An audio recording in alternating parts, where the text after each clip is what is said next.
ሰላም እንዴት ናችሁ?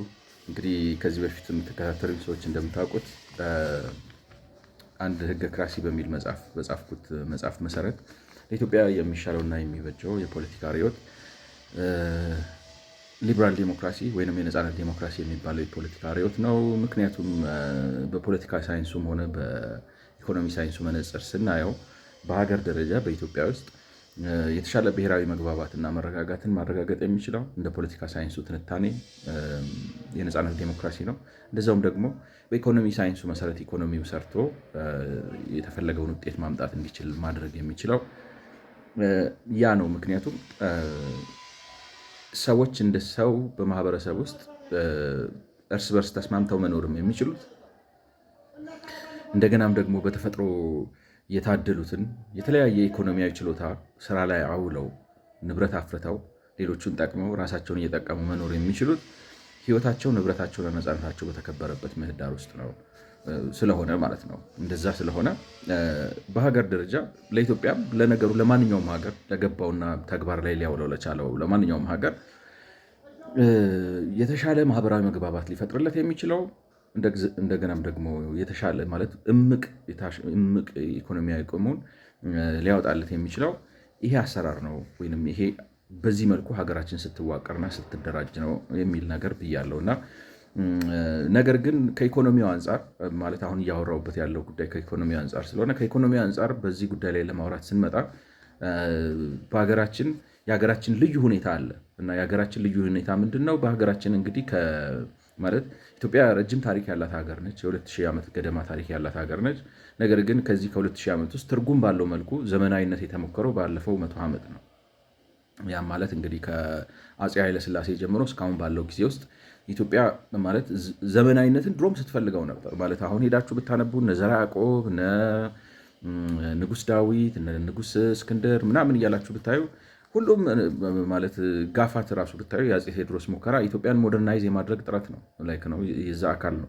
ነገር ግን ዓለም አቀፍ ሁኔታው ፈቅዶ ማለት ጂኦፖለቲክሱ ፈቅዶ የዓለም አቀፍ ግንኙነቱ ፈቅዶ በኢትዮጵያ ውስጥም ያለው ሁኔታ መልክ ይዞ ትርጉም ባለው መልኩ ዘመናዊነት የተሞከረው ከኃይለሥላሴ በኋላ ነው። ከኃይለሥላሴ በኋላ ከዛ በኋላ ደርግ፣ ከዛ እንግዲህ ኢህአዴግ፣ አሁን ደግሞ ብልጽግና ያለንበት እንግዲህ እነዚህ ነው ሞደርናይዝ ለማድረግ ኢትዮጵያን የሚጥሩ ናቸው ሁሉ። ነገር ግን ከምንከተለው ወይም በሀገር ደረጃ ከተቀበልነው የኢኮኖሚ አስተሳሰብ የተነሳ የ100 ዓመት የዘመናዊነት ጥረት ቢኖረንም እና ደግሞ ስራ አልተሰራም ባይባልም የተመዘገቡ የተወሰኑ ውጤቶች ቢኖረው ግን መዋቅራዊ ሽግግር ግን ማረጋገጥ አልቻለም። መዋቅራዊ ሽግግር ማለት ለምሳሌ 80% የሚሆኑ የኢትዮጵያ ሕዝብ ዛሬም ገበሬ ነው፣ ከእጀ ወደ አፍ እያረሰ የሚበላ ነው እና ያ መቀየር አለበት ነው ወይም ያ መቀየር አለበት ሳይሆን ማለት አልተሳካልንም። የነፍስ ወከፍ ገቢያችን ከድሃ አገሮች ጎራ የሚያስመድበን ነው። የከተማውም ኑሮ በጣም ማለት በዓለም ደረጃ አሁን ለምሳሌ ከከተማ ኳሊቲ ለምሳሌ ከፓወር ማለት ከኃይል አቅርቦት፣ ከንጹህ አቅርቦት፣ ከትራንስፖርቴሽን፣ ከአፎርደቢሊቲ፣ ከሃውሲንግ ከምናምን አኳያ ስታስተያዩት ማለት ለዜጎቹ የሚመች ከተሞች አይደለም ያለን ማለት ኑሮ የሚቻል አይደለም ማለት ሰው የሚያስጮኸው ማለት የሚያናግረው ነው። ስለዚህ አልተሳካልንም ነው ውጤት የለም አይደለም፣ ውጤቶች አሉ፣ ግን ውጤቶቹ አመርቂ አይደሉም። ያ የሆነበት ምክንያት እንደኔ እንግዲህ እንደ መጽሐፉ ወይም ህገ ክራሲ በሚለው መጽሐፉ ስለማለት እንደሞከርኩት ያ የሆነበት ምክንያት እንደ ሀገር የመረጥነውና ለመከተል የፈቀድነው የፖለቲካ ርዕዮት የነፃነት ዲሞክራሲ ስላልሆነ ነው የሚል ነው እንግዲህ በዋናነት ያልኩት። ማለት ያ ስላልሆነ ኢኮኖሚው ሳይንሱ እንደሚለው በአግባቡ ሰርቶ የሚፈለግበትን ውጤት ማምጣት አልቻለም። ነገር ግን ያንን ስል በሀገራችን ግን አሁን ያንን ነገር ለመቀበል ፈተና አለብን። ምክንያቱም እንዳልኳችሁ ሀገራችን የተመሰረተችበት አስተሳሰብ ሌላ አስተሳሰብ ነው ከኢኮኖሚ አንጻር ማለት ነው። ከፖለቲካውም አንጻር ሌላ ነገር ነው የምንከተለው ማለት እውነተኛ የሆነ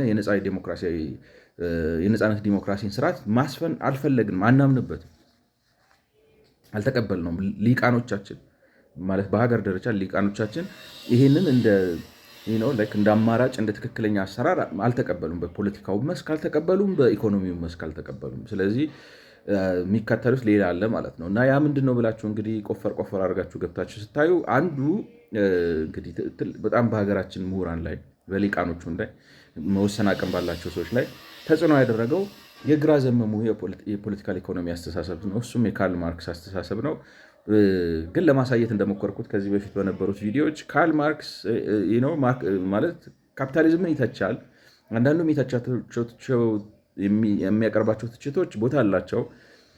ነገር ግን ብዙ ችግር አለበት ብዬ ያለበትን ችግር አሳይቻለሁ ማለት ነው። አሁን እንግዲህ ጊዜ ለመቆጠብ ዝርዝር ውስጥ አልገባም። ነገር ግን እንግዲህ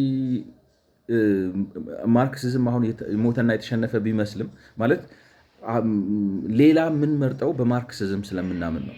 ማለት ሌላ የነፃን ገበያና ካፒታሊዝምን መርጠን የራሳችን ስርዓት ማናደርግበት ማለት ኦንም ማናደርግበት አልዋጥ ነው፣ አልተቀበል ነው፣ አላመንበትም። ለምን ማርክሲዝም ያቀረበው ትችት እና ያቀረበው አማራጭ መስሎናል፣ ትችቱም ትክክለኛ መስሎናል ማለት ነው። አሁን እንግዲህ እሱ ማለት በጽንሰ ሀሳብ ደረጃ ሀሳቡ ችግር እንዳለበት ትችቱም ቢሆን የሚያቀርበው አማራጭም ሀሳብ ቢሆን ተግባራዊ ያልሆነ ሊተገበር የማይችል ማለት በቃ እንትን ነው ዝም ብሎ እንቶ ፈንቶ ነው። ሳይንስም አይደለም፣ ውሃ የሚቋጠርም ትችት አይደለም። እንዴት ልበላችሁ? አሁን ለምሳሌ አንድ ህፃን ልጅ ትምህርት ቤት ሄድ ስትሉት ሊያለቅስ ይችላል። ከቤተሰቡ ማለት ለምሳሌ ካለመደ አይደለም አሁን ወደ ኬጂ ወይ ወደ ምናምን ሲላክ ሊያለቅስ ይችላል። ግን መሄድ አለበት እና አልቅሷልና መሄድ አለበት ብላችሁ አታስቆሙትም። እንደዛ ካስቆማችሁት እናንተ ጥሩ ቤተሰብ አይደላችሁም። በእኔ እምነት ገብቷችኋል። ማለት አልቅሷልና ከፍቶታልና ባርባር ብሎታልና አይ የታባቱ ትምህርት ባይማር ቢማር ተምሮ ሰው የተደረሰ ብላችሁ ካስቀራችሁት እናንተ ጥሩ ቤተሰብ አይደላችሁ። እኛ ኢትዮጵያውያኖችም እንደዛ ነው የምናደርገው በእኔ እምነት ማለት ነው። ማለት ካርል ማርክስ በካፒታሊዝም ላይ የሚያቀርበው ትችት ለእኔ እንደዛ ነው። ልጁ ሳይፈልግ ነው ትምህርት ቤት ገፍተህ የምትልከው አይነት ነገር ነው። ኤግዛክትሊ ማች ባያደርግም ዝም ብሎ ከንፈር መጣጭ የሆነ እውነታው ግን ምንድን ነው? ይሄ ልጅ ትምህርት ቤት ሄዶ አለማወቁን መሀይምነቱን መታገልና ማሸነፍ አለበት። ኦፍኮርስ ነገ ፕሮፌሰር ላይሆን ይችላል። ግን ትምህርት ቤት የግድ ፕሮፌሰር ስለምትሆን ብቻ እንደ ግለሰብ እንደ ዜጋ ብዙ አድርጎ የሚቀርጽህ ብዙ ውለታ የሚውልልህ ቦታ ስለሆነ የግድ ትምህርት ቤት መሄድ አለብህ።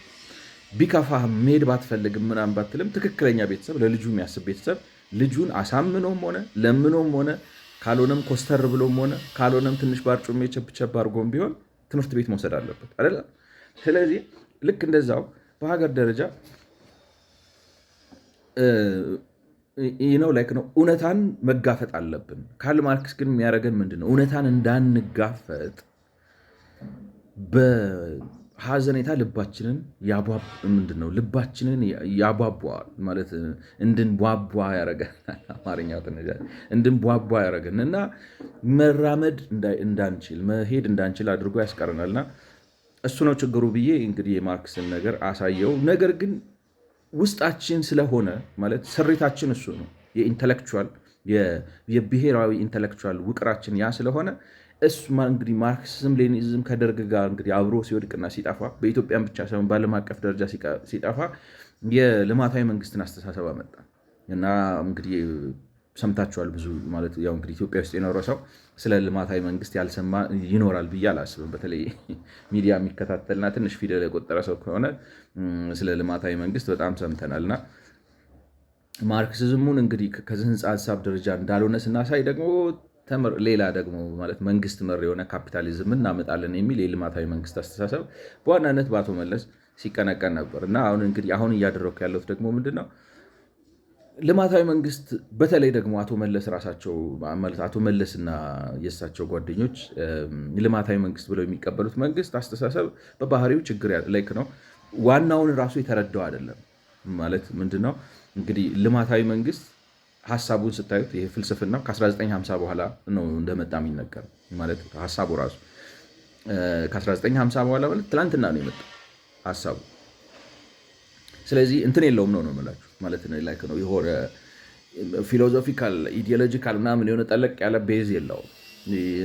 ትላንትና የመጣ የሆነ የማኔጅመንት ስታይል ነው ባጭሩ፣ እንደዛ ነው የሚመስለው እና ከዛ በኋላ እንግዲህ በ1988 አካባቢ ቻርልስ ጆንሰን የሚባል ሰው ማይቲ ኤንድ ጃፓኒዝ ሚራክል የሚል መጽሐፍ በመጽሐፍ የበለጠ እንትን አደረገው። ምክንያቱም ጃፓን እንዴት አድርጋ ተአምር እንዳስመዘገበች ማለት ጻፈ። እንግዲህ የጃፓን እድገት በጣም የሚያስገርም ነው ለብዙ ሰዎች። ምክንያቱም ጃፓን በ1868 ፊውዳሊስቲክ ሀገር ነበረች። 1868 ማለት እንግዲህ ይመስለኛል ካልተሳሳትኩ በኛ ሀገር ልክ ከአፄ ዮሐንስ በነበሩበት ጊዜ ወይም አፄ ቴዎድሮስ ዘመን ጋር ሄዶ ግጥም ነው የሚለው ከኛ ጋር አሁን ማለት እንትን ያምታታላል። እኛ አሁን ሁለቱንም እኛን የራሳችንን ካላንደር እና የፈረንጆቹን ስለምንከተል ትንሽ ያምታታ ይሆናል እንጂ አፄ ቴዎድሮስ ወይም አፄ ዮሐንስ ዘመን ላይ ሄዶ የሚገጥመው ነው። አደሴም ሌቭል ነበሩ ከኛ ጋር። አሁን ግን ያሉበት ደረጃ አንደኛ ዓለም ነው። መቼ ነው እዛ ውስጥ የገቡት? የዛሬ ፕሮባብሊ 40 ዓመት 50 ዓመት በፊት እዛ ውስጥ ገብተዋል። ዊች ሚንስ ምን ማለት ነው? በ100 ዓመት ውስጥ ጥንቅቅ ብለው አንደኛ ዓለም ደረጃ ላይ ደርሰዋል ማለት ነው፣ ራሳቸውን ማሰልጠን ከጀመሩ ጀምሮ። እኛ ግን እንዳልኳችሁ እንግዲህ በ100 ዓመት እንኳን አንደኛ ማለት እንኳን አንደኛ ደረጃ ዓለም አዳጊ ሀገር መባል አልቻለም። አይደለም የለማ ሀገር በመልማት ላይ ያለም ሀገር መባል አልቻለም። ስለዚህ ኤኒዌይ እና እሱ እዛ ላይ ስለጻፈ ጃፓን ይህን ታምር አስመዝግባለች። እና እሱ የሚለው ምንድን ነው? ታምር ያስመዘገበችው መንግስታቸው ልማታዊ ስለነበር ነው። ወይንም ርዕሱ የጻፈው መጽሐፍ እንግዲህ እንደነገርኳችሁ ማይቲ ኤንድ ጃፓኒዝ ሚራክል የሚል ነው። እና ማይቲ ማለት ሚኒስትሪ ኦፍ ኢንተርናሽናል ትሬድ ኤንድ ኢንዱስትሪ ማለት ነው። እና የዓለም አቀፍ ንግድና የሚኒስትሪ ኦፍ ኢንተርናሽናል ትሬድ ኤንድ ኢንዱስትሪ የዓለም አቀፍ ንግድና የኢንዱስትሪ ሚኒስትር የጃፓኑ እሱ በተጫወተው ትልቅ ሚና ነው ጃፓን ይሄንን ተአምራዊ የሚባል እድገት ያስመዘገበችው በሚል ነው የጻፈው መጽሐፍና እዛ ውስጥ ገብቶ እንግዲህ የሚያነሳቸው ነገሮች አሉ። ስለዚህ የኔ ሀሳብ ምንድን ነው? ማርክሲዝምንም እንደተቸሁት ማርክሲዝም ሳይንስ አይደለም፣ ዝም ብሎ ማለት እንትን ነው፣ አስለቃሽ ነው እንጂ እውነታን ተጋፍጠን ራሳችንን ለብሔራዊ ግዴታችን ማለት ብሔራዊ ግዴታ ካለብን ግዴታችንን መወጣት ነው እንጂ ያለብን መተዛዘን፣ ተዛዝኖ ከግዴታ መቅረት በኋላ ወዳው ብዙ ነው።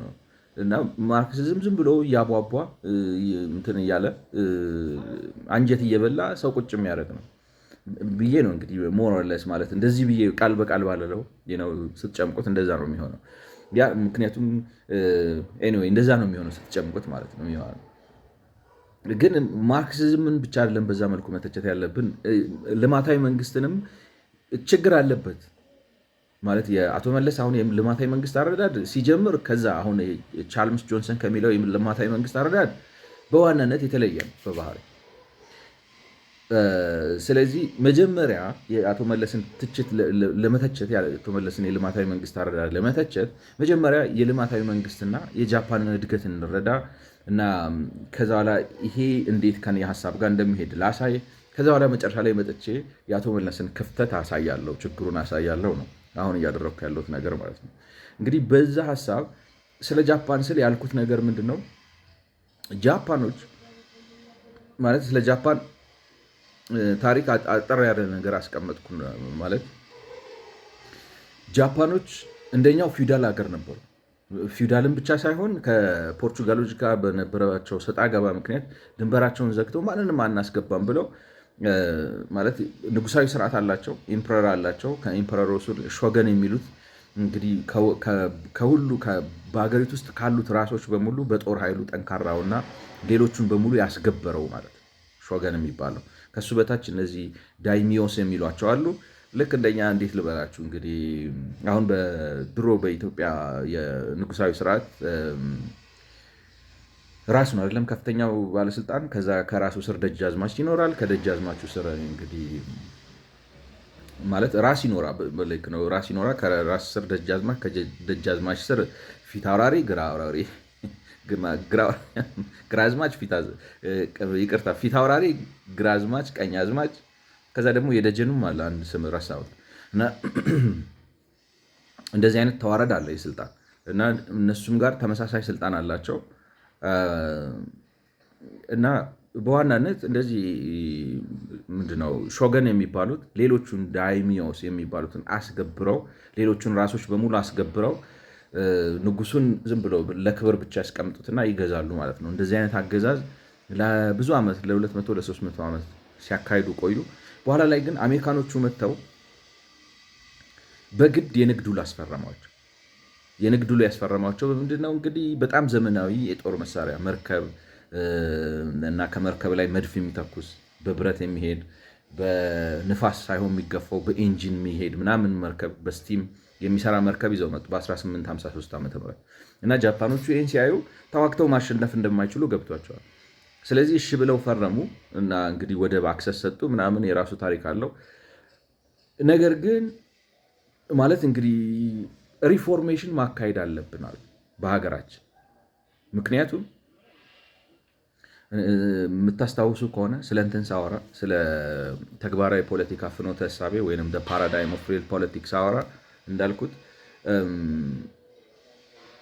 ራሳችንን ከባህላዊ እና ዝበታዊ አስተሳሰቦች አላቀን የሚቻለውን እና የሚሻለውን ነገር ማድረግ አለብን። ያንን አስተሳሰብ ካልያዝን ካርል ማርክስን ልንረዳውና ልንተቸው አንችልም። ምክንያቱም ካርል ማርክስ የሚያደርገው ምንድን ነው? ያሳዝናችኋል። ማሳዘን ነው፣ መኮርኮር ነው። እና እንዴት አድርገህ ጥለት ላይክ ነው እንዴት ድህነትን ጥለት ወጣል አይነት ነገር ነው። ግን ምን ላድርገው ግዴታ ነው ድህነትን ጥዬ መውጣት። ገብቷችኋል? ትምህርት ቤት መሄድ አለበት ልጁ። አዘኔታ ጭካኔ አይደለም። ላይፍ ያስቀመጠብን ግዴታ ነው። ስለዚህ በፊውዳሊዝም መቆየት አንችልም። የግድ ካፒታሊዝም ውስጥ ገብተን ምርታማነታችን መጨመር አለበት እና ጃፓኖቹም ይህን አንደርስታንድ አደረጉ። በዚህ ባለን አሁን ማህበራዊ አወቃቀርና አሰራር መቀጠል አንችልም። ካልሆነ መጫወቻ ነው የምንሆነው። ቻይና መጫወቻ እንደሆነችው በዛ ሰዓት ነው ብላችሁ ባይዘው ያንን አካባቢ ሄዳችሁ አሁን ታሪኩን ብታዩ ለምሳሌ በ1848 አካባቢ ማለት ነው እንግሊዞቹ እንደዚሁ እንደ አሜሪካኖቹ ቻይናዎቹን አስገድደው አሺሽ እየሸጡላቸው ነበር በግድ ማለት ቻይናዎቹ ሰው አሺሽ እያጨሰ በጣም አስቸገረ ብለው ድንበር ሲዘጉ በመሳሪያ ደብድበው አሺሽ እየሸጡላቸው ነበር ያስገድደው ማለት ነው። ኮንሴሽን ወስደዋል፣ ሆንግ ኮንግን ወስደውባቸዋል ምናምን ምናምን። ስለዚህ ጃፓኖቹ ምናሉ የህልውና አደጋ ነው አለማደግ እና ከዓለም ጋር አለመስተካከል እንትን ነው ቀን የሚጠብቅ የውድቀት ድግስ ነው። አንድ ቀን ብሎ ይፈነዳል፣ እዛ ውስጥ እንገባለን። ስለዚህ እንደግ ነው እንደግ። ግን እንዴት ነው የምናደርገው? በጣም ፕራክቲካል በሚያስገርም ሁኔታ እንግዲህ ትምህርት የላቸውም ይገርማቸዋል። እንደኛ አሁን ለምሳሌ እኔ አሁን እንዳልኩት እንግዲህ እኛ ሀገር ዩኒቨርሲቲ ተከፍቶ ተማሪ ተምሮ ውጭ ሀገር ተልከው አውሮፓ ተልከው አሜሪካ ተልከው ምንድነው ዩሳና ዩሲ ምናምን የሚባል ኢትዮጵያን ስቱደንት ዩኒየን ዩሮፕ፣ ኢትዮጵያን ስቱደንት ዩኒየን ኢን አሜሪካ ምናምን ብለን ያን ሁሉ ፈጥረን በሚያሳዝን ሁኔታ የህዝባዊ መንግስት አስተሳሰብ እንደ ሀገር መቀበል አቃተ። ልጆቻችንን ትምህርት ቤት አንልክም ከኔ ጋር ቁጭ ብሎ ቡና በጨው ይጠጣ ብለን አስቀረን ሀገራችንን ማለት ነው። እና እነዛ ግን ይሄ ነገር ገባቸውና ሀገራችንን ሊብራላይዝ እናድርገው። ግን የሚገርመው ማለት እንግዲህ እንዳልኳችሁ ያመጡት ምንድነው የራሻን ልምድ አዩ፣ የራሻን አፈጻጸም አዩ። መንግስት ጣልቃ ገብቶ ኢኮኖሚውን ሲቆጣጠር ወይንም ደግሞ ኢኮኖሚውን በገበያው መሰረት ልምራው ሳይሆን እኔ ለህዝብ በሚጠቅም ይሄ የካፒታሊዝምን ጂኒ ጠርሙስ ውስጥ በሚከት መልኩ ልምራው ብሎ ሲል የተወሰነ በተለይ ደግሞ በስታሊን ጊዜ የተወሰነ ስኬት አስመዝግበዋል። ግን ላይክ ነው ያስታውቃል ነው የራሻ እድገትና እንትን ዝም ብሎ ነው ሸንበቆ ነው የሚል ነው ያስታውቃል። መሰረት የለውም፣ ቤዝ የለውም። ምክንያቱም ህዝቡን ነፃ አላወጣው ነው፣ ሊብሬት አላረገው። በአንጻሩ ደግሞ የእንትኖቹን አዩ። የኢስት ኢንዲሶቹ ደግሞ በመንግስት ውስጥ ያለ መንግስት ነው የሆኑት። ካምፓኒዎቹ ይወጣሉ፣ ሀገራቸው ሲገቡ ህግ አክብረው በስነስርዓት ነው የሚኖሩት፣ በምርጫ ነው የሚኖሩት ምናምን። ንግስቲቷን ሲያዩ ለጥ ብለው ይሰግዳሉ፣ ወይም ንጉስን ሲያዩ ለጥ ብለው ይሰግዳሉ። ሲወጡ ግን መንግስት ናቸው። ግን መንግስትነታቸው ትርፍን ግብ ያደረገ ነው፣ የኢኮኖሚ ትርፍን ግብ ያደረገ ነው። ስለዚህ ጃፓኖቹ ይሄን አስተያዩና መንግስታችን ሪች ኔሽን ኤንድ ስትሮንግ አርሚ የሚባል ብሔራዊ ሞቶ አመጡ። ሪች ኔሽን ስትሮንግ ኔሽን የሚባል ብሔራዊ በአማርኛ ስተረጉመው ሀብታም ሀገር ጠንካራ መከላከያ ሰራዊት። ስለዚህ ሀብት እንዴት ነው የሚፈጠረው? አሁን እኛ ሀገር አልገባ አለን ብዬ ያልኩት ምንድን ነው ሀብት በመንግስት አይፈጠርም። ሀብት የሚፈጥረው ህዝብ ነው። ህዝብን እንዳይፈጥር ባዘኔታ ከያዝከው ህዝብ ሀብታም በቃ ሀገር ሀብታም መሆን አይቻልም ማለት እንትኑን የሰውን የሀገርን እምቅ ኢኮኖሚያዊ አቅም መልቀቅ የምትችለው ህዝብን ነፃ ስታወጣው ነው። ነፃ ስታወጣው እንግዲህ ካርል ማርክስን ራሱ ጠቅሼ እንዳልኩት ማለት አሁን ሰዓት ለመቆጠብ እዛ ላይ እንዳልኩት እሱ ራሱ ካፒታሊዝም መቼ ነው የሚመጣው አለ። ፊውዳሊዝም ሲከስም ነው። ዊች ሚንስ ምን ማለት ነው? ለውጥ ሪፎርሜሽን መጥቶ ዜጎች የነፃነት የንብረት እና የህይወት መብታቸው ሲረጋገጥ ነው። በፈለጉት ቦታ ተንቀሳቅሰው መስራት ሲችሉ ነው። ሀብት ማፍራት ሲችሉ ነው። ጉልበታቸውን በነፃነት መሸጥ ሲችሉ ነው። እሱ ራሱ እንዳለ አሁን የካፒታሊዝምን ጂን ላይ ነው። እንደገና ኮሚኒስት ያኛው እንትን ላይ ነው ካፒታል ኮሚኒስት ማኒፌስቶ ላይ ያለው ምንድን ነው? ጂኒው መቼ ነው የሚወጣው አለ። ማለት በሱ ቋንቋ ልጠቀም ብዬ ነው። ጂኒው መቼ ነው የሚወጣው? የምርት ሪሌሽን ሲፈጠር ነው ማለት ቀጣሪና ተቀጣሪ ሲፈጠር ነው አይደለም ያለው ነው። ፕሮዳክሽን ሪሌሽንስ ያለው ኤክስቼንጅ ገበያ ሲኖር ነው። ፕሮፐርቲ ራይት ሲኖር ነው። እነዚህ ነገሮች ናቸው። በሌላ አማርኛ ምንድን ነው? ካርል ማርክስ ካፒታሊዝም እንዴት እንደሚፈጠርና እንደሚመጣ ያውቃል። የእኛ ሀገሮቹ ግን ካፒታሊዝም እንዴት እንደሚፈጠር አያውቁም። ገብቷቸዋል። ግን ካፒታሊዝምን ለመፍጠር ይጣጠራል። ካፒታሊዝምን እነዚህ ነገሮች ካላሟላ አትፈጥረውም ነው። ጃፓኖቹ እንግዲህ ይሄ ገባቸውና ህዝቡን ለቀቁት። ግን እንትን ችግር አለው። አሁን ዛሬ ላወራው የሚፈልገው ነገር ምንድን ነው? አለቃቀቃቸው የሜጃይ ኮንስቲትዩሽን ወይም የሜጃይ ሪፎርሜሽን የሚለው አለቃቀቃቸው ከሞላ ጎደል እንትን ነው፣ ቅይጥ ነበር። ህዝባዊነትም አለው ብዝበዛም አለው ውስጥ። እንዳልኳችሁ እንግዲህ የመረጡት የማንን ነው ማለት ነው? መንግስታቸውን ልክ እንደ ኢስት ኢንዲስ ካምፓኒ አይነት ነገር ነው ያዩት። ስለዚህ ኢኮኖሚክ ፕሮፊት ምንድነው? ሀብታም ሀገር ጠንካራ መከላከያ ነው ሞቷቸው ማለት ነው። የእነሱ ልቀቱ ምንድን ነው? አሁን የእኛም ሀገር እኮ እንደዛ ይሏቸዋል። ግን የእኛ ሀገር ምንድን ነው? መንግስት ህዝብ አዝዬ እንደዛ አትችልም ነው። ካዘልክ ጎትቶ ይጥልሃል። ህዝቡን ለቀኸው በራሱ እንዲሄድ ያዳህ አይሆንም። እንዲሄድ አድርገው በመዳህ ወደፊት አይኬድም። ልጁ ማለት ድሆ ጠንክሮ አድጎ ራሱን መሸከም መቻል አለበት ነው፣ መልቀቅ አለብህ ነው። እና የገባቸው ምንድን ነው? የንብረት መብት ማረጋገጥ፣ ገበያን መፍታት ምናምን፣ በአጠቃላይ ይሄ የነፃ ገበያ ሪፎርም የሚባለውን ሪፎርም አደረጉ። አሁን እኔ አቶ መለስ ራሱ እንግዲህ ይሄ ራሱ አልገባንም። እኛ ገብቷቸዋል። ይሄ ራሱ አልገባንም። ግን አሁን የጃፓኖቹ ችግር ምንድን ነው? የሜጃዩ ነው የምላችሁ። የሜጃይ ሪፎርሜሽኑ ከ1868 እስከ 1945 የነበረው ችግሩ ምንድን ነው? ግቡ እንዳልኳችሁ ሀብታም ሀገር ጠንካራ መከላከያ መገንባት ነው። ስለዚህ ገዢው ሀሳብ ያ ስለሆነ እንትን አደረጉት። ኢህአዴግ የገባ ጊዜ አካባቢ ይመስለኛል ካልተሳሳትኩ፣ ብቻ የሆነ ጊዜ ላይ ኢትዮጵያ ውስጥ አንድ ተደጋግሞ የሚነገር ነገር ነበር። እድገትና ልማት ይለያያል። አሁን ልማት ተብሎ ይመስለኛል፣ እኔ ካልተሳሳትኩ፣ እኔ እንጃ፣ ምናልባት ከኔ ትንሽ በእድሜ ቀደም የሚሉ ሰዎች ሊያርሙኝ ይችላሉ። ልማት የሚለው ሀሳብ እንደዚህ ሃውስሆልድ ተርም የነበረ አይመስለኝም። ለምሳሌ በደርግ ጊዜ አላቅም ሆኖ ሊሆን ይችላል ነው አይመስለኝም። እና ወይንም በኃይለስላሴ ጊዜ እንደዛ ሆኖ አላጋጠመኝም። ልማት ማለት እንትን ሃውስሆልድ ተርም የሆነው ወይንም ደግሞ የተለመደ ቃል የሆነው በኢህአዲግ ነው ብዬ አስባለሁ። እና ኢህአዲግ የመጣ ጊዜ ክርክር ነበር። እድገትና ልማት ይለያይ ነው ክርክር ሳይሆን ብቻ በዚህ ይሄ ሀሳብ አንድ መነጋገሪያ ሀሳብ እንደነበረ አስታውሳለሁ። እድገትና ልማት የሚባል ነገር፣ እድገት እመርታ ነው።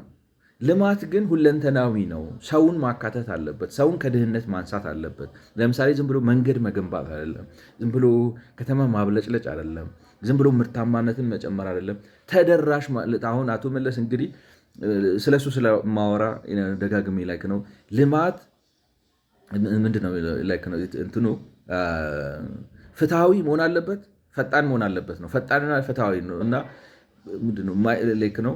ስለዚህ ለሱ ፍትሐዊ ግን ሌላ ነው ትርጉሙ ማለት ትርጉሙ ነው። በኋላ ስመጣ አብራራዋለሁ። ለሱ ፍትሐዊነት ማለት ምን ማለት ነው? ኢትስ አ ዲፍረንት ቲንግ። ግን ልማት ፈጣን መሆን አለበት፣ ፍትሐዊ መሆን አለበት። ሁለቱን ነገሮች መሆን አለበት። ፍትሐዊ ሲል ምን ማለቱ ነው?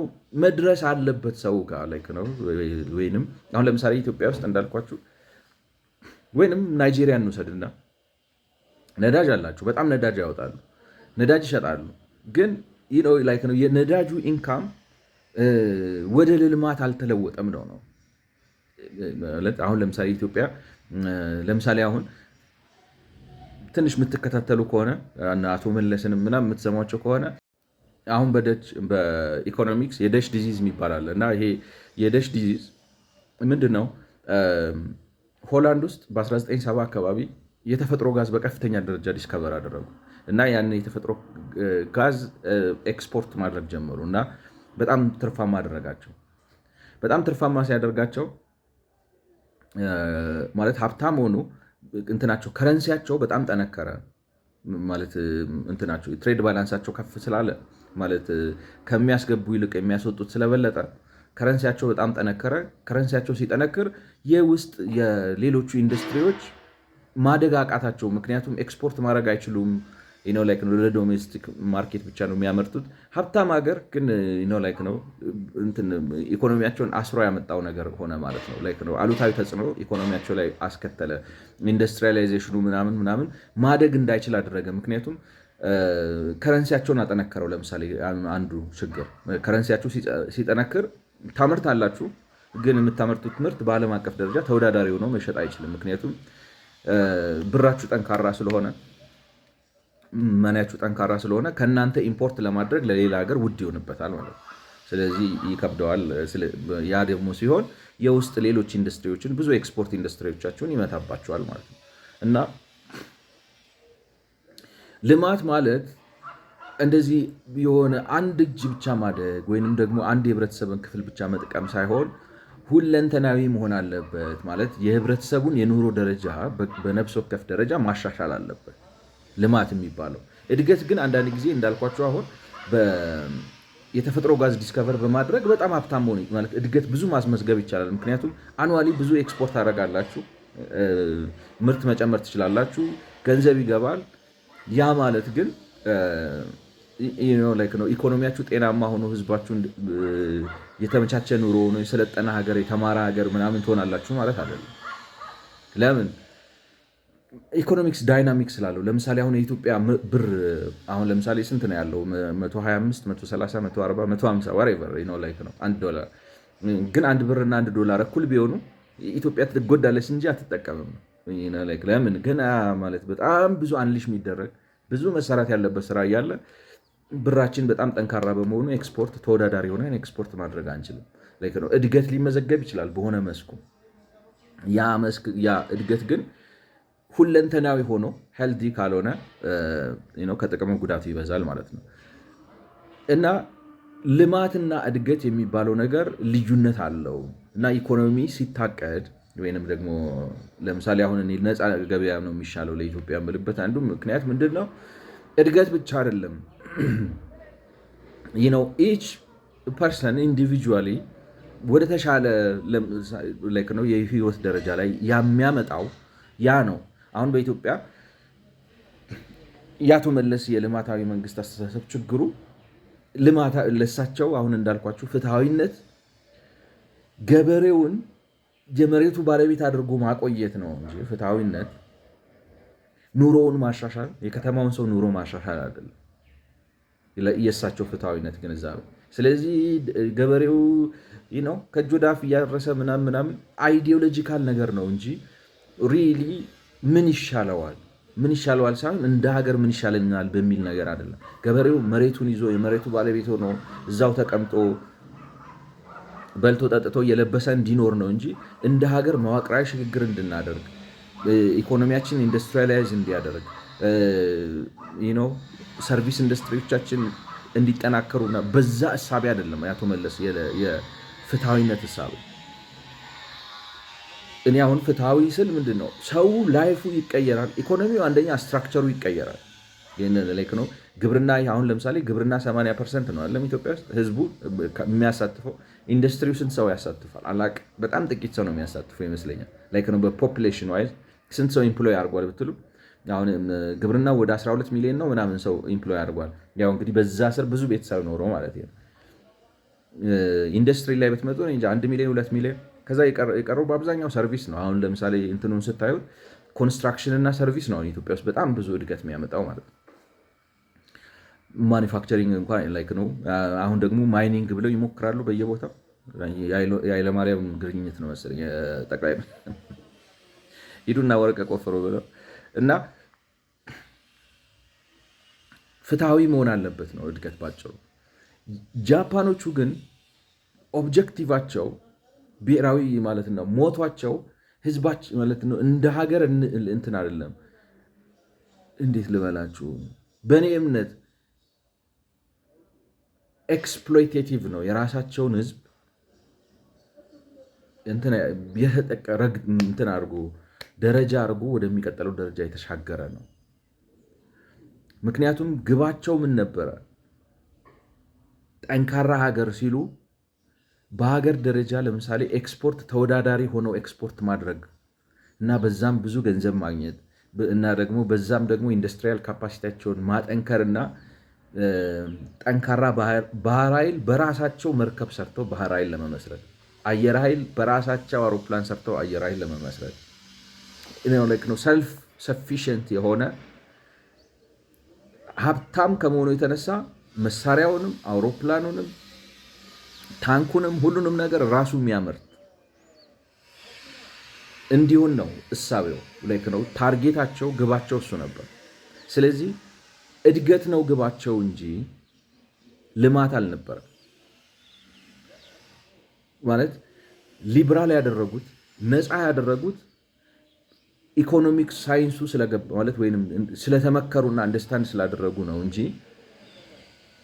ህዝቡን ለመታደግ አይደለም፣ የህዝቡን ኑሮ ለማሻሻል አይደለም። ህዝቡ ኑሮ በኋላ ይሻሻላል ማለት መጀመሪያ አቅምን ገንባ፣ ከዛ በኋላ ወጥተን ዙሪያችንን እንውረር፣ ሀብት እንዝረፍ፣ በጣም ሀብታምና ጠንካራ ሀገር እንፍጠር፣ ከዛ በኋላ ትሪክል እያደረገ ለህዝቡ ይደርሰዋል የሚል አይነት አካሄድ ነው የተከተሉት። እና አሁን የጃፓኖች እንግዲህ እሱም ነው መጨረሻ ላይ ወስዶ ጦረኛ አረጋቸውና ከአሜሪካ ጋር አጋጭቶ 1945 ያመጣው ማለት ነው። እና ዛሬ እኔ ላሳያችሁ የምፈልገው ምንድን ነው፣ ህገ መንግስታቸውን ሲቀርጹ ማለት እንዴት ብዬ ላስቀምጥ፣ በጣም ዴሞክራቲክ ሊባል የሚችል ህገ መንግስት ቀረጹ። አትነቅፏቸውም በእንትናቸው ነው ህገ መንግስታችሁ አንድ ዲሞክራቲክ ነው ብላችሁ የምትነቅፉበት ነገር የለም። ነገር ግን ከህገ መንግስት በላይ የሆኑ ሰዎች ደግሞ ነበሩ ውስጥ በተግባር ማለት ነው። ኢን ፕራክቲስ እንዴት ልበላችሁ፣ ህጉን ተጠቅመው ህግ መጣስ የሚችሉ ሰዎች ሆነው ነበር። ስለዚህ አሁን አንዱ ያደረጉት ነገር ምንድን ነው? ለምሳሌ ሚሊተሪውን ሲያቋቁሙ አሁን እውነተኛ ህዝባዊ መንግስት ከሆናችሁ የምታደርጉት ምንድን ነው? ወታደራዊ ኃይል በህዝባዊ አመራር ቁጥጥር ስር ነው መሆን ያለበት እንጂ ለብቻ ወጥቶ ራሱን የቻለ መሆን የለበት። ለምን? በሲቪሊያን ቁጥጥር ስር ካልሆነ ተዋጊ ነዋ በባህሪው። ሚሊተሪ እኮ ኦፌንሲቭ ነው እንትን ነው ላይክ ነው ጉልበተኛ ነው። እና ደግሞ ከሰለጠነ ከታጠቀ ምናምን ካለ የሚታየው በለው ነው፣ ውረረው ነው፣ ምታው ነው፣ ጃፓን አስከብር ነው። በቃ እንትን ነው የሚሆነው፣ አጥቂ ነው የሚሆነው። በዲሞክራሲያዊ መንግስት ስር መሆን ነበረበት። እነሱ ግን ኮንስቲቱሽን ውስጥ ምንድን ነው ያደረጉት መሰላችሁ? ፓርላማ አለ። ሚኒስተሮች ሲያቋቁሙ ግን እያንዳንዱ ሚኒስተሮች ቀጥታ በንጉሱ ነው የሚሾሙት። ተጠያቂነታቸውም ለንጉሱ ነው። ሚኒስተሮች ሞረለስ እንዳልኳችሁ ምንድነው ኢስት ኢንዲስ አይነት ነገር ነው። ላይክ ነው ኢኮኖሚክ እና ሚሊተሪ ማይት የመፍጠር ነገር ነው። ያን ግን የምትፈጥረው በገበያ መሰረት መሆኑ ገብቷቸዋል። ነገር ግን ኦብጀክቲቭ ምንድነው? ጠንካራ ሚሊተሪ እንፈጥራለን። ሚሊተሪው ግን ይሄ በህዝብ እንዲያለሰልሰን አንፈልግም ህዝቡ። ስለዚህ እንዲያለሰልሳቸው ብቻ አይደለም፣ ኮንስቲትዩሽናቸው ውስጥ አንድ ነገር ከተቱ። ሚኒስተሩ የጦር ሚኒስተሩ አልመጣም ካለ ስብሰባ ላይ መንግስቱ ይፈርሳል ማለት ላይክ ነው። እሱም ብቻ ሳይሆን ሌሎቹ ማድረግ ይችላሉ። ነገር ግን የጦር ሚኒስተሩ በተደጋጋሚ ላይክ ነው እኔ አሁን የሆነ ሀገር ወራለሁ ሲል ሚኒስተሮቹ ተሰብስበው አይ እንዳይሉት ካልተስማሙ ስብሰባ አልመጣም ካለ እንትናቸው የተጻፈ ህግ አላቸው። አንድ ሚኒስተር አልመጣም ካለ ማለት ሁሉም ሰው መስማማት አለበት በውሳኔ ላይ ዩናኒሚቲ መኖር አለበት። እና እንደዚህ አይነት ለወታደሩ በጣም ከፍተኛ ፓወር ሰጡት። አንዱ ችግራቸው ማለት ነው። ሌላኛው ችግራቸው ደግሞ ምንድነው? ስለዚህ ወታደሩ የንጉሱን ክብር ነው ማስጠብቀው በሚል ለሀገር ክብር ነው የምሰራው በሚል በጣም እየፈረጠመ ተዋጊ ነገር ፈላጊ እንዲሆን ለብቻው ኢንዲፐንደንት አድርጎ አቋቋሙት። እንዳልኳቸው እኔ ኢስት ኢንዲሶቹን ከነሱ የቀዱ ይመስለኛል። ከዛ ደግሞ እንግዲህ ኢኮኖሚውን ነፃ ካወጡ በኋላ እነዚህ ቀደም ብዬ ያልኳችሁ ዛይባትሱ የሚባሉትን የእነዚህ ቤተሰቦች ሚትሱቢሺ ምናምን የሚባሉትን በግልጽ ማለት እንዴት መሰላችሁ? ለምሳሌ ባንኮችን እያንዳንዱ ዛይባትሱ የራሱ ባንክ አለው። እያንዳንዱ ዛይባትሱ ማለት ነው። ሚትሱቢሺ የራሱ ባንክ አለው፣ እንትና የራሱ ባንክ አለው እና ፋይናንሱን በሙሉ ይቆጣጠሩና ሌላውን ነጋዴ ከፈለጉ ብድር አይሰጡም ማለት ነው። ማለት እንዴት ነው? ያም ብቻ ሳይሆን አሁን ለምሳሌ መንግስታቸው የባቡር ትላልቅ የባቡር ፕሮጀክቶች መርከብ መገንባት ፕሮጀክቶች ምናምን ጀመረና አላዋጣለው እያተረፈ ማለት ምንድነው እያከሰረ የመንግስት አፈጻጸም እያከሰረ ሲያስቸግረው በጣም በርካሽ ለነዚህ ሰዎች ይሸጣላቸው ማለት ነው። ስለዚህ ሀገራዊ ሀብቶችን በኮኔክሽን ገዙ እና ምን ልላችሁ ነው? በመንግስት የሚደገፉ በመንግስት የተተዉ ትራንስፖርቴሽንን የተቆጣጠሩ ምንድነው ስሙ ባንኪንግን የተቆጣጠሩ ከመንግስት ድጎማ የሚደረግላቸው ህግ ማስቀየር የሚችሉ ምናምን የሚሉ እነዚህ በጣም በጣም ትላልቅ የንግድ ድርጅቶች ተፈጠሩ ማለት ነው፣ ዛይባትሱ የሚባሉ። አሁን ምን ሆነ መሰላችሁ?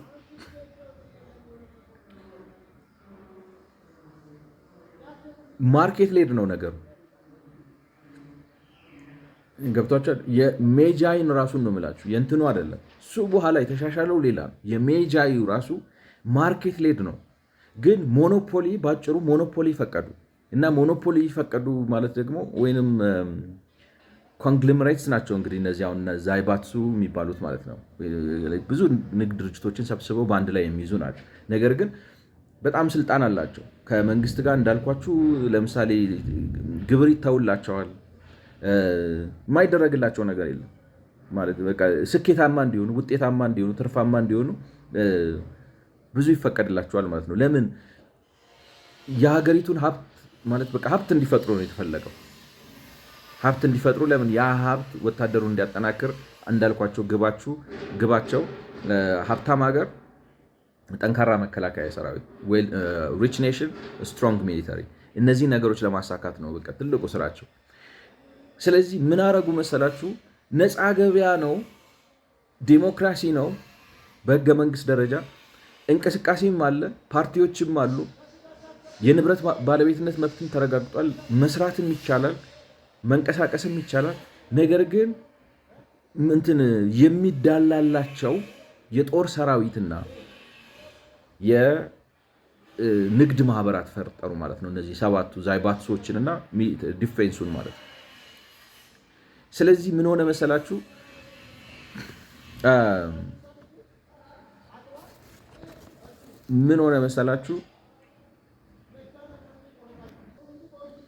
ሁለት ትላልቅ መዋቅራዊ ችግር ገጠማቸው። ሁለት ላይክ ነው ፈንዳሜንታሊ በቃ ሊሻገሩ። ለምን መሰላችሁ? አሁን እኔ ነፃ ገበያ ነው ሊያድነን የሚችለው ዴሞክራሲ ነው ሊያድነን የሚችለው እንጂ ሌላ አይደለም እላችሁ። ለምን መሰላችሁ?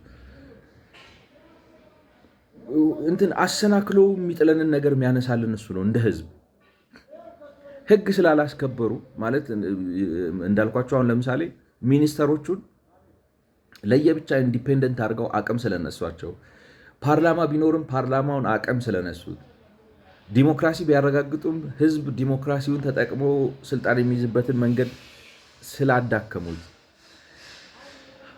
ባለጌ ማለት ምንድን ነው የሚባለው የስለት ልጅ አይነት የሆኑ ባለሀብቶችን ስለፈጠሩ ዊች ሚንስ ማለት ነው ሊበራል ኮምፕሊት ሊበራላይዜሽን አይደለም፣ ሀብት የመፍጠር መከላከያ የመገንባት ነው ትልቁ ግባቸው። ስለዚህ እድገት ተኮር ነው እንጂ ልማት አልነበረም ነው ሀሳብ። ዲሞክራቲክ ነው ላይክ ነው። እድገት ራሱ የሚመጣው በነፃ ገበያ እንደሆነ ገብቷቸዋል። ነፃ ገበያ ማለት ምን ማለት ነው? አሁን ነፃ ገበያ ስላችሁ ለምሳሌ አሁን እነዚህ ሰዎች ተጠቃቅሰው ለማይፈልጉት ሰው ብድር ሲከለክሉ ህግ ቢኖር ይሄንን አይነት አሰራር ባንክ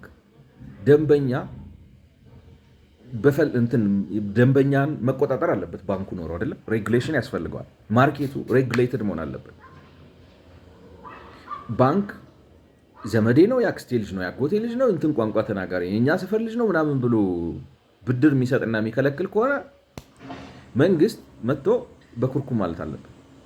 ጃፓኖቹ ግን ያን አያደርጉም። ለምን? ሞኖፖሊ መፍጠር ፈልገዋል። ግባቸው እድገት ነው እንጂ ልማት አልነበረም። ስለዚህ እነዚህ ዛይባት ሰዎችን ፈጠሩ። በጣም ልቦ ያበጠና የተጠናከረ ሚሊተሪ ፈጠሩ።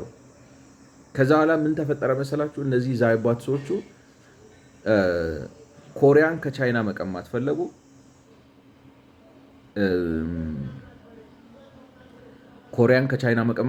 በኮሪያ ጉዳይ ከቻይና ጋር ጦርነት ውስጥ ገቡና ተጠናክረዋል። በአጭር ጊዜ መርከብ መገንባት፣ መድፍ መገንባት ምናምን ውስጥ መጥተዋል ሰዎቹ። እንዳልኳችሁ የኢኮኖሚ አቅሙን ማለት የፈጠሩት ብዙ ትርምስ አለ፣ ግን ማለት አንሊሽ ያደረጉት የታመቀ ኢኮኖሚ አቅም ስላለ በአጭር ጊዜ ቻይናን ቀጥቅጠው ኮሪያን ቀሙ።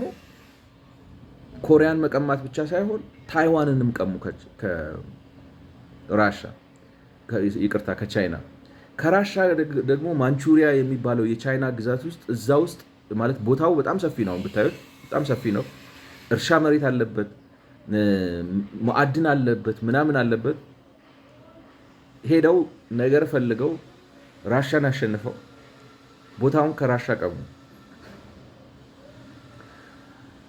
ኤክስፓንሲቭ ሆኑ ማለት ነው ሰዎቹ። ላይክ ነው እንትን የለየላቸው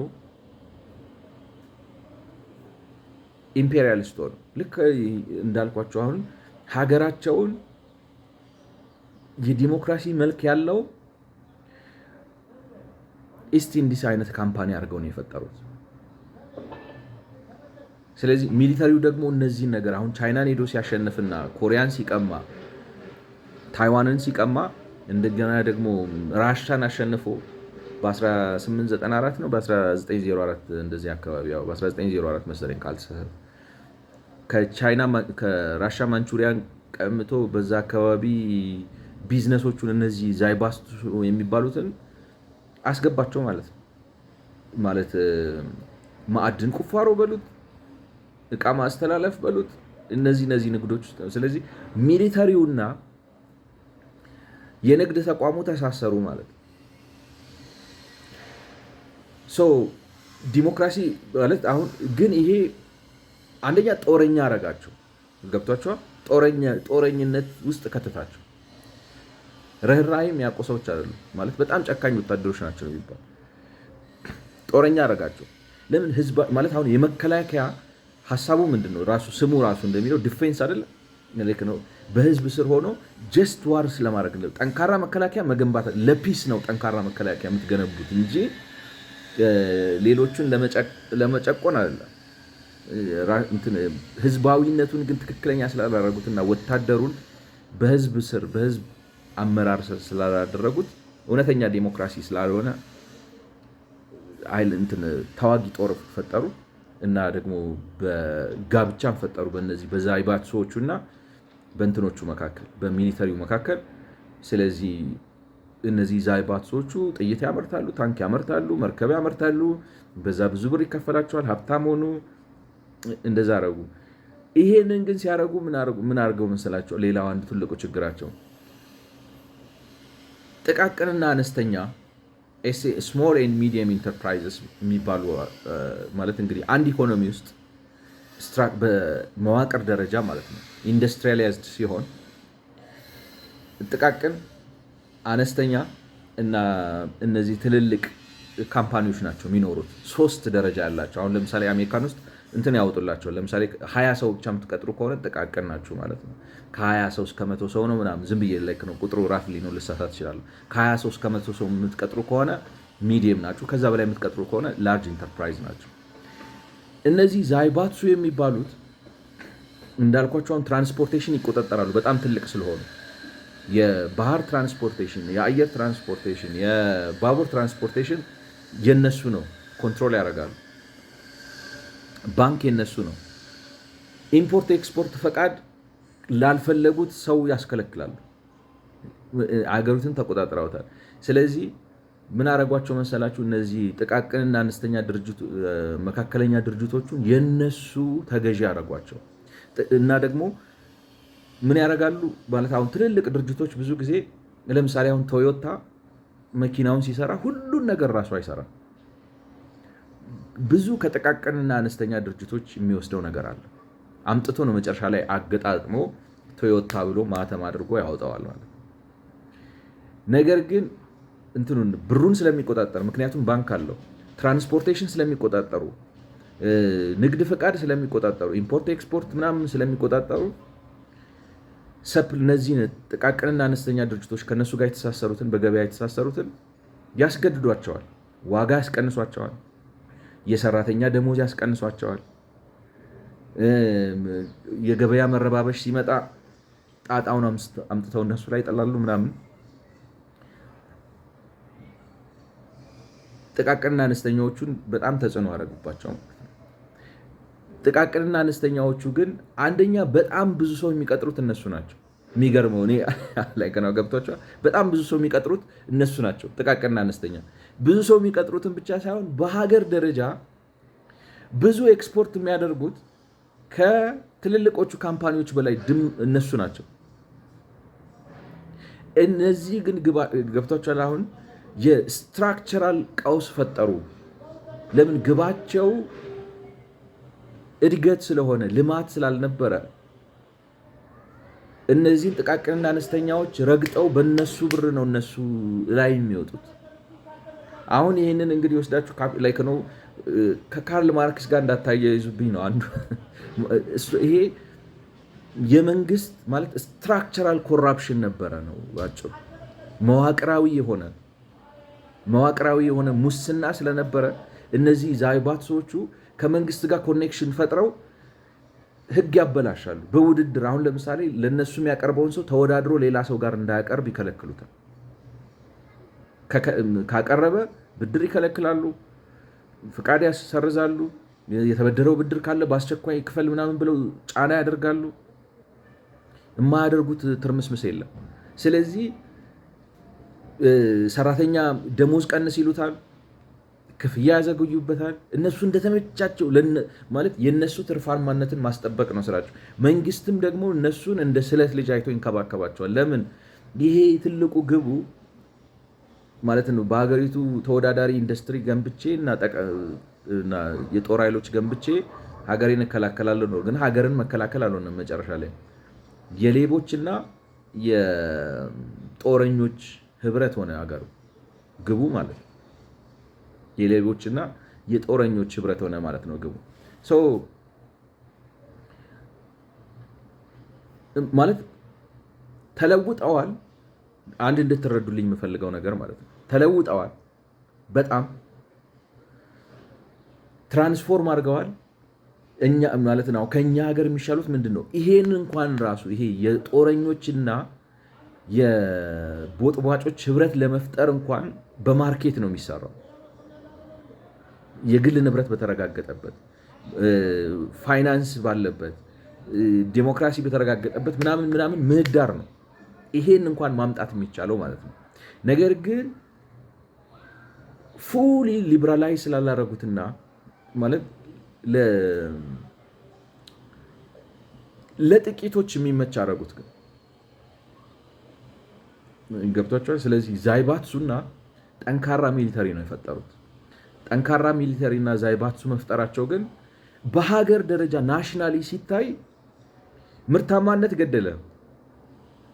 በሀገር ደረጃ ተለውጠዋል እኮ ትራንስፎርም አድርገዋል፣ ኢንዱስትሪያላይዝድ ሆነዋል። የአንደኛ ዓለም ጦርነት ሲያልቅ ከእንግሊዝ ጋር አብረው ነበር አሉ እና ሲያልቅ የዛ ወቅት ሀገሮች ተሰብስበው ከዓለማችን ላይ ታላላቅ ሀገሮች አንዱ ጃፓን ነች ብለው እውቅና ተሰጣት ማለት ነው።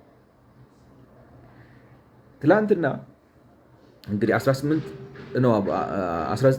ነው አንደኛ ዓለም ጦርነት ያለቀው 18 ዓመት እነሱ 68 32 ሊትራሊ በ50 ዓመት ውስጥ ከመደበኛ ሀገርነት ከፊውዳል ዝም ብሎ እንደ ኢትዮጵያ ካለ አንድ የፊውዳል መንግስትነት ኢንዱስትሪያላይዝድ የሆነ ኔሽን በተአምር አስመዘገቡ። ይህንን በሜጃይ ሪፎርሜሽን ነው የምላችሁ። ነገር ግን እንዳልኳችሁ ወታደሩን ለብቻው ሚሊታሪ አድርገው ስላወጡትና ኤክስፓንሽኒስት ስለሆነ እንደገናም ደግሞ መንግስታቸው ሚሊታሪው አቅሙን እየተጠቀመ ንጉሱን እየተጠቀሙ የቤተሰብ ትስስራቸውን እየተጠቀሙ እነዚህን ዛይባትሶች መፍጠር ላይ ስላተኮሩና በጣም ማለት በሌሎቹ ጀርባ ላይ የበለጸጉ እነዚህን 7 ትልልቅ ካምፓኒዎች ስለፈጠሩ በሀገር ደረጃ ስቲል ማለት ጠንካራ ናቸው። ቻይናን አሁን እኔ ባለፈው የማኦ ዜዱንግ አንድ መጽሐፍ ማለት ጃፓን እንግዲህ ቻይናን ቀኝ በገዛችበት ጊዜ ነው የጻፈው መጽሐፉ ቀኝ ማለት ነው የሁለተኛው ዓለም ጦርነት ጊዜ ላይ እና ሲያወራ ጃፓኖች ኢንዱስትሪያላይዝድ ሆነዋል፣ እኛ ግን ገና ፊውዳል ነን ይላል ማለት ነው። ኬን ዩ ኢማጂን ኤኒዌይ። ስለዚህ አሁን አንድ ስታንድ እንድታደርጉልኝ አሁን እንግዲህ ምንድን ነው የሚባለው እንትን እያስቀመጥኩ ነው። በኋላ አቶ መለስ ላይ ለማቀርበው ሂስ እንትን እያስቀመጥኩ ነው ማለት ነው። ምንድን ነው የሚባለው ኬዝ እየገነባው ነው። ስለዚህ ጃፓኖች ኢኮኖሚውን አንሊሽ አደረጉት። በምን አደረጉት? ሊብራላይዝ በማድረግ ነው። የግል ንብረትን በመፍቀድ እንዲሸጥ ማለት ሰዎች ማለት ዋጋ በገበያ እንዲወሰን በማድረግ ነፃነቶችን በመፍቀድ ነው የኢኮኖሚውን ነው እምቅ አቅም የለቀቁት ማለት ነው። ነገር ግን እንትናቸው ህልማቸው ወይም ህገ መንግስቱን አረቃቂዎቹ ሰዎች ጠንካራ እና በህዝባዊ አስተሳሰብ የማይገራ ይልቁንም በጣም ተዋጊ የሆነ ጦር ሰራዊት መገንባት ስለፈለጉ ጦር ሰራዊቱን ለብቻ ወጡት እና ጦር ሰራዊቱ ደግሞ ለብቻ ሲወጣ እንትን ሆነ ነው ሙሰኛ ስላችሁ ከሀገር ነው። ጦርነቱ ምንድነው? እነሱ ለሀገር በሚል ነው ወይንም ኢስት እንዲስ ነው የሆኑት። ባጭሩ እንዲታዘዝ አልፈለጉም። በፓርላማ ጦሩ እንዲታዘዝ አልፈለጉም። በፓርላማ በህዝብ በተመረጠ መንግስት ጦሩ ቁጥጥር ስር እንዲገባ አልፈለጉም። ለምን? ወጥቶ እንዲዘርፍ ፈልገዋል። ያንን ለማድረግ ዛይባትሶቹ ጋር ጋብቻ ፈጠሩ። ዛይባትሶቹ ጋር ጋብቻ ሲፈጥሩ እነዚህ ጥቃቅንና አነስተኛዎቹን ደሞዝ እያስቀነሱ ልክ አሁን ካርል ማርክስ ያደረጉ ደሞዝ እያስቀነሱ እያስገደዱ ምርጫ እያሳጡ ምናምን ለነሱ እንዲያቀርቡላቸው በማድረግ ማለት ነው። ከኔ ሌላ ሰው ጋር እንዳትሄድ እኔ ማዝህን ብቻ ትሰራለህ፣ እንዲህ ነው ብለህ ኢንፎርማል በሆነ መልኩ ግን አደረጉ። ያ ግን ምን አደረጋቸው? በኋላ ላይ እንዳልኳችሁ ኤክስፖርት ማለት ተወዳዳሪ ኤክስፖርተር መሆን አልቻሉም። ትልቅ የኤክስፖርት አቅማቸውን ከ55% በላይ የሚሆነውን የኤክስፖርት አቅማቸው በጥቃቅን እና አነስተኛዎቹ ነው። ምክንያቱም ጥቃቅን እና አነስተኛዎቹ የተለያየ ምርት ማምረት ይችላሉ።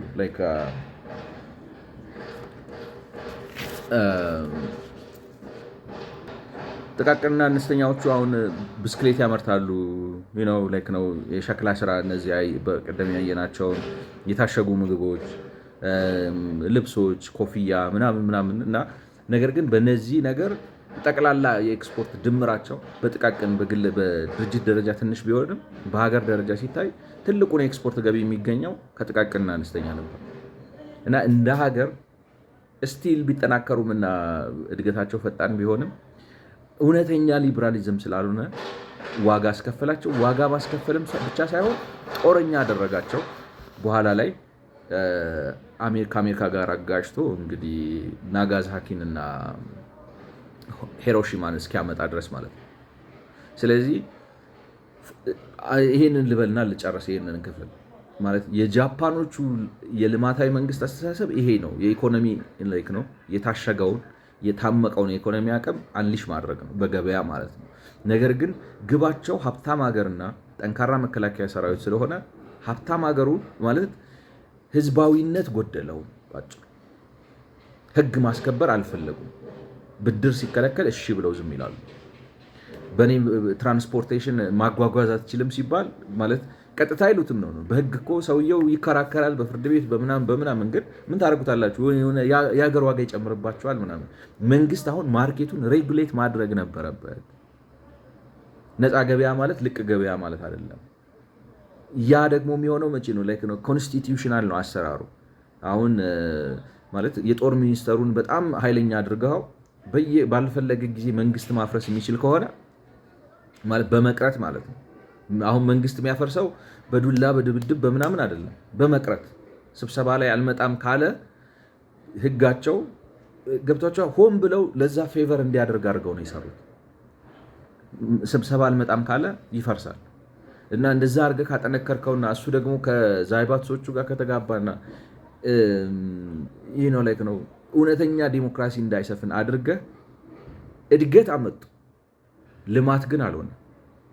ስለዚህ መጨረሻ ላይ ጦርነት ውስጥ አስገባቸው። ስለዚህ የጃፓኖች እንግዲህ የመጀመሪያው ፈንዳሜንታል ችግራቸው ይሄ ነው።